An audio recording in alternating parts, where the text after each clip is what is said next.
Our program for the school includes the following. It will include a mandatory computational thinking class, which will educate the students on what computational thinking is and why it will help them think that way, setting the tone for the rest of the SIIP classes. The classes it will include, but is not limited to, math, English, science, liberal arts, humanities, and business classes. All of our classes will be integrated with one another and synchronized with computational thinking. In making the computational thinking awareness class a prerequisite into the rest of the curriculum, it ensures that the concept is grasped by the students and that they are ready for an intensive program of higher learning. What is computational thinking, Dean? Computational thinking. Well, life is what you make it. This is a very common phrase, but it remains the centerpiece of our theory. The human life, in all its complexity, may be broken down into algorithms similar to those found in computer programming. And these algorithms vary depending on each person due to the fact that there are an incredible amount of variables with an immense amount of variety to them independently. However, there's a simple formula that may be used to delineate goals and their achievements. Computational thinking may be coined as thinking like a computer. Sure, but what does this mean to us in reality? As computers are useless hardware without software, the same may be said about humans in their primitive form. Babies. But babies are cuter, though. This is true. And there are incredible similarities between that computers and humans hold.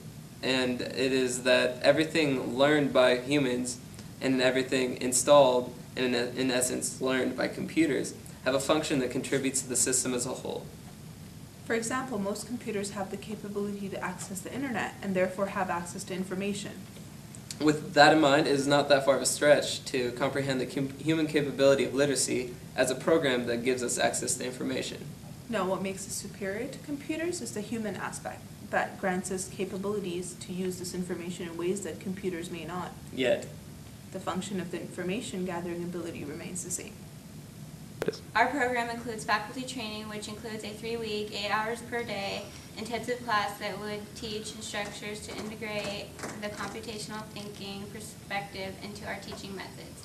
We are going to be utilizing PowerPoint videos, Janet Wing's videos, and our reserve of extensive research on the field of computational thinking to carry out the tutorials.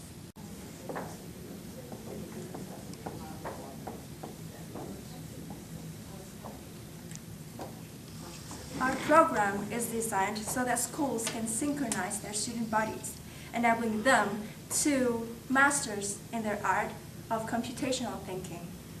The way we plan to achieve this goal is by training the faculty of community colleges and universities around the world with the fundamentals of computational thinking so that they're able to implement it in a real life into our designed curriculum plan. Our target audience are, but aren't limited in the colleges and universities around the world.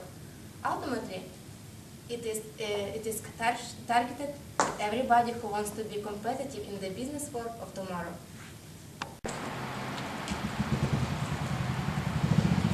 What is the human aspect that separates us from computers? well, we have critical thinking skills that allow us to mesh our software programs together on demand in order to problem solve, where computers lack this capability to think outside the box. As we are, in essence, softwareless computers at birth, we must develop these critical thinking skills Programming. in order to effectively solve problems that we are faced with. Is this brain programming not what academia does to the human brain? You're right. To a degree it is. Humans' ability to pull from a much more developed repertoire of learned information. Installed programs. Right. We're ultimately receiving updates as computer operating systems do. So if an educational institute may be described as a computer operating system installation city, then there is no wonder why the educational front is so rapidly changing. We constantly need updates in our educational system in order to keep up with the global Joneses, which is exactly what SIIP provides for the institutions and students of tomorrow.